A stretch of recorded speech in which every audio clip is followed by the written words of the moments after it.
AP TET hall ticket number మర్చిపోయారా? మీ యొక్క marks ఎన్ని అని మీకు తెలియదా? అలాగైతే మీకు ఈ వీడియో చాలా హెల్ప్ఫుల్గా ఉంటుంది. లాస్ట్ వరకు చూడండి. ముందుగా గూగుల్ క్రోమ్ ఓపెన్ చేసి ఏపీ టెట్ 2024 ఓపెన్ చేసి ఈ విధంగా వస్తుంది. దానిపైన క్లిక్ చేయండి.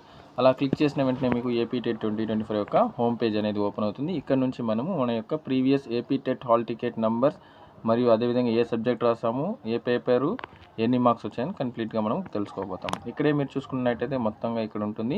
ఇక్కడ మీరు చూసుకున్నట్టయితే forgot or no candidate ID or previous TET marks అని ఉంది. దానిపైన క్లిక్ చేయండి. అలా క్లిక్ చేసిన వెంటనే మీకు ఈ విధంగా ఓపెన్ అవుతుంది. ఇక్కడ మీరు ఇవ్వాల్సిన ఏమంటే మీ యొక్క మొబైల్ నెంబర్ అన్న, ఆధార్ నెంబర్ లేదంటే హాల్ టికెట్ నెంబర్ ఇచ్చి తెలుసుకోవచ్చు. మనకు మెయిన్గా ఆధార్ నెంబర్ ఇచ్చి మీరు డీటెయిల్స్ అయితే కనుక్కుంటే మీకు చాలా యూస్ఫుల్గా ఉంటుంది. కాబట్టి నేను ఇక్కడ నా యొక్క హాల్ టికెట్ నెంబర్ అయితే ఆధార్ నెంబర్ అయితే ఇస్తున్నాను. ఆధార్ నెంబర్ ఇచ్చి గెట్ డీటెయిల్స్ పైన క్లిక్ చేస్తున్నాను. ఈ విధంగా మనం క్లిక్ చేసిన వెంటనే మనకు ఇక్కడ డీటెయిల్స్ ఫౌండ్ అని వస్తుంది. డీటెయిల్స్ అండ్ ఫౌండ్ వచ్చిన తర్వాత ఓకే పైన క్లిక్ చేస్తే మనకు ఇక్కడ కంప్లీట్ డీటెయిల్స్ అయితే మనకు మన యొక్క డీటెయిల్స్, ఏ ఇయరు, మన హాల్ టికెట్ నెంబర్సు, పేరు, పేపర్ కోడ్, అదేవిధంగా స్కోర్, అన్ని డీటెయిల్స్ మనకు ఈ విధంగా కంప్లీట్ ఇన్ఫర్మేషన్ మనకు వస్తుంది. ఈ వీడియో మీకు నచ్చినట్టయితే ప్లీజ్ లైక్ చేయండి. అదేవిధంగా మీ ఫ్రెండ్స్కు షేర్ చేయండి. Thanks for watching this video. Please like, share and subscribe the channel. Thank you.